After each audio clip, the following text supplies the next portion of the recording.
There's so many people out there that are so scared to travel to a foreign country. And then when they do go over there, like they go to Cancun or Playa del Carmen and they just have a ball. They're having a blast. They're drinking, they're partying. Well, when you're out drinking and partying until late and you're drunk, that is the most dangerous place to be when you're traveling. Why? Well, I'm going to go over that in this video. So, why am I kind of an authority on this? Because I've traveled to over 40 countries. I've been to some sketchy situations. I've been robbed a few times, slept in the bathrooms, and ridden chicken buses. And I wanted to take the time tonight just to kind of go over why I've been able to do all that, especially on my by myself, and only gotten a kind of trouble maybe once or twice. I just want to go over what happened when I got robbed. So the first time I got robbed was in Barcelona, and I was drunk, and I got caught in this scheme where this girl lured me. She invited me to go into the ocean naked, and I was like, sure, let's do it. So I did. Came back, my wallet and my phone were gone. So it's like this kind of theme they do in Barcelona, where they trick you into doing this. It was like 3 o'clock in the morning in the club, right? And the other time I got robbed was in Ecuador, because I was sleeping in a bus and my wallet was just sitting right next to me. So somebody went in my wallet, took my cash, and I didn't even notice until I went to go pay for something. So these things that happen, like they do happen kind of often, especially what I've noticed in Central America and South America. And so I just wanted to kind of go over why being in these places and being drunk in these places like I was in Barcelona is such a high risk for getting robbed or getting drugged or even worse, right? And number one, it's because of when you're drinking alcohol, you have impaired judgment, right? You kind of have like blockage on your prefrontal cortex, which kind of helps you make good decisions. And then when you make bad decisions, one thing leads to another. And I remember when I was in Colombia, I know two guys that went to a hotel with two different girls. And when they went there and they had their fun. And then they woke up, their wallet and their phone was gone. So they like trusted these women and then they robbed them. So I mean, it happens. Like it wasn't like a friend of a friend. Like I was like, whoa, like that happened to them a couple nights ago. So I met tons of people who got robbed since I've been traveling. And number two is because if you're going out drinking, you're partying, you're an easy target.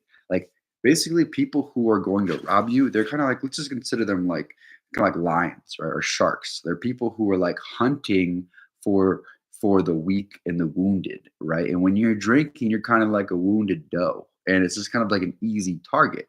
So like that's where all this kind of sketchy people hang out is at night at a club waiting for 3 or 4 o'clock in the morning when the clubs close, and then it's like unlock the the gates, right? So it's the sketchiest place to be when you're traveling for sure. And number three, it's because you're not sharp, right? Like when you're sober, like you're on it. Your intuition's pretty solid. You can just like feel around your environment. You can make like rash decisions. But when you're drunk, you're just not as sharp. You're just kind of like it's almost like a cloth is like a veil is over your eyes and you're just kind of having fun. You don't really care. And so you're not paying attention. And it's an easy way, especially to get drugged because you're like, not caring, whatever, whatever. Hey, where's my drink? Oh, it's over there. You leave it on the bar. You leave it on a table. You go dance. You come back, you get drugged, and then literally they can take advantage of you any way that they want. And I've actually heard that in Colombia as well. They call this the devil's breath, where women or men, but most likely women, they come up to men and they blow like this stuff called the devil's breath. It's got powder in their face, and then they basically take them over to the ATM and withdraw all their cash. And then they go to the next one and the next one until all their cash is gone. And I actually had somebody experience somebody tell me a story of how it happened to them. Crazy. He had to get new sunglasses, new wallet, everything. And the fourth one of why it's dangerous to go out drinking and get drunk when you're traveling abroad is legal troubles. like what happens with drinking is sometimes it leads to like other recreational drugs, whatever it might be.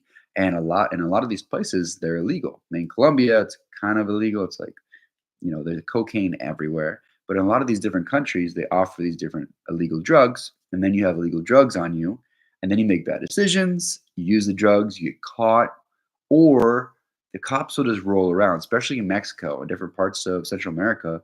They'll have cops will just roll around, they'll wait for you to do anything, and then they will check you. And if you have anything on you, they will take you in, or they'll plant stuff on you and then look for a bribe for them not to take you into jail, or they'll just take you into jail.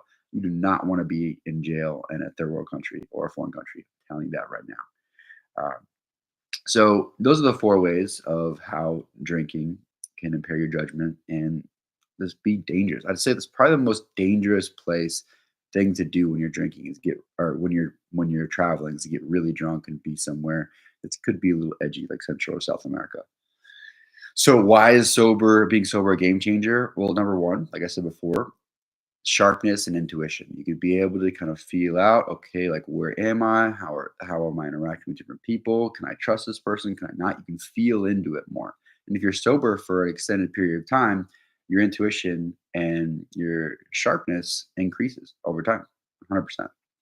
And number two, why sobriety is a game changer when you're traveling is because you can enjoy your trip more. You don't have to, let's say you party until 3 or 4 a.m., you wake up and half your day's gone, right? When you are sober, you can go to bed, let's say like around 11 or 12. You can wake up at 7 or 8, get 8 hours of sleep, go for a workout, and then go on an adventure, right? So you can also have like deep conversations in different hostels. If you want to stay at hostels, I would recommend hostels, especially if you're traveling by yourself.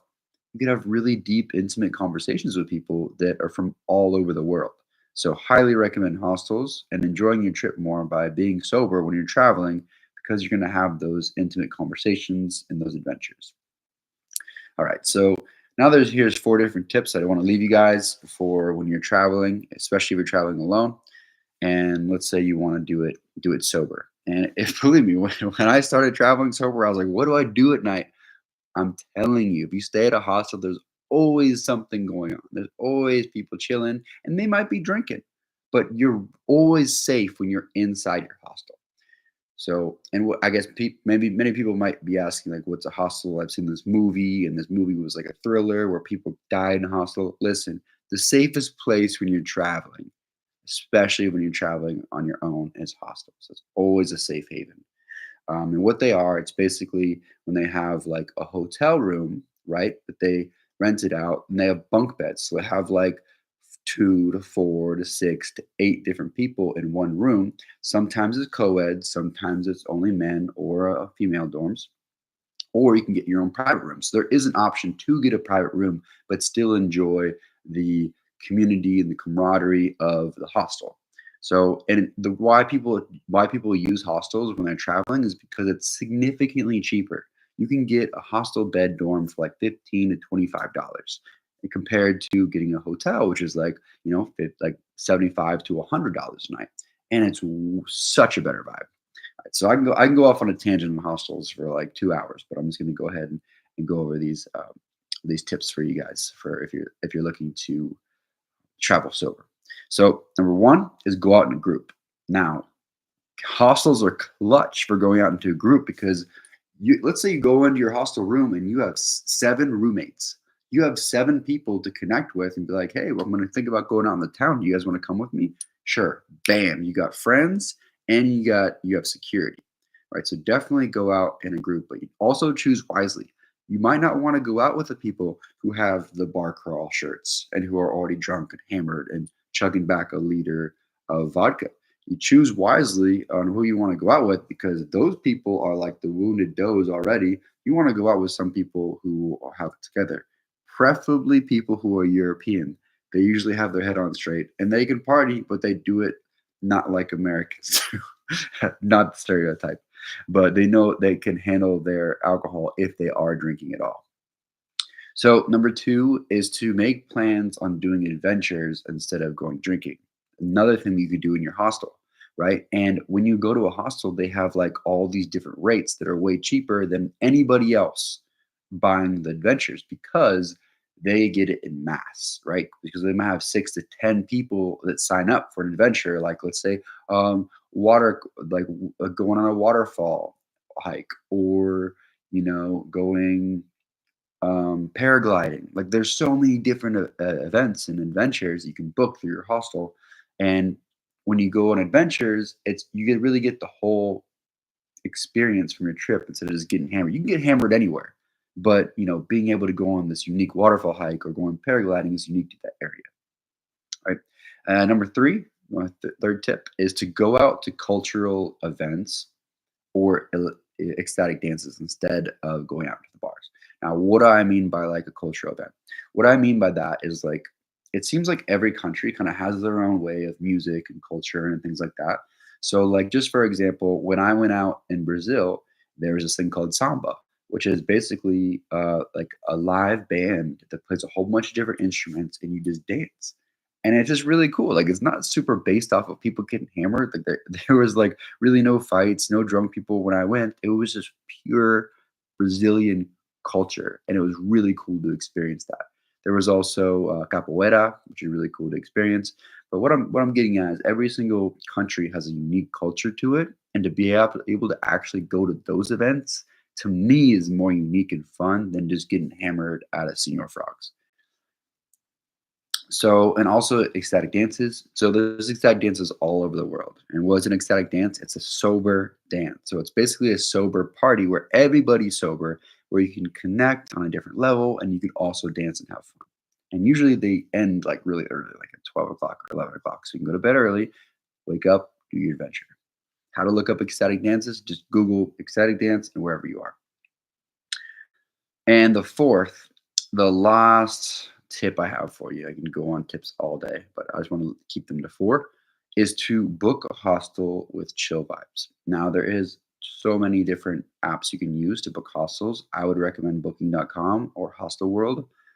And what you do is you type in like, let's say Sao Paulo, right? And it pops up all the hostels, probably like 100 hostels in Sao Paulo. And then you pick up, okay, well, which one has the best atmosphere? Which one's chill? You can tell right away by the pictures it's a party hostel. You can tell right away by the descriptions if people are partying and raging all night. Because they'll be like, I couldn't go to sleep. Oh my gosh, they're partying until 3 a.m. It's terrible. You can see the reviews and you could be like, okay, like where do I want to stay based off of that information? Pick a chill hostel, a cool hostel with a great atmosphere and chill vibes. And if you're able to do that, not only will you be able to experience a new culture in the country that you're in, but all the people around you will most likely be from different parts of the world. So you're able to integrate and ask questions based off of their culture as well. So choose a hostel with chill vibes. If you're not into hostels, sure, choose an Airbnb or a resort or a hotel. But I'm just saying that if you do that, you may not experience the cultural variability that you can in a hostel. And you can book a private room in a nice hostel, and that's very similar to going to a resort, but it's more of a younger vibe instead of like having grandparents and family trips and kids. Like you'll have people in their like 20s to 30s, possibly 40s, and it's just a great time. So I'd highly recommend it. I didn't realize how much I would be talking about hostels in this video, but it is something that's so clutch when you're traveling because it just creates a beautiful atmosphere that's safe. And if you choose the right one, it's a great atmosphere without people getting hammered and partying and going crazy.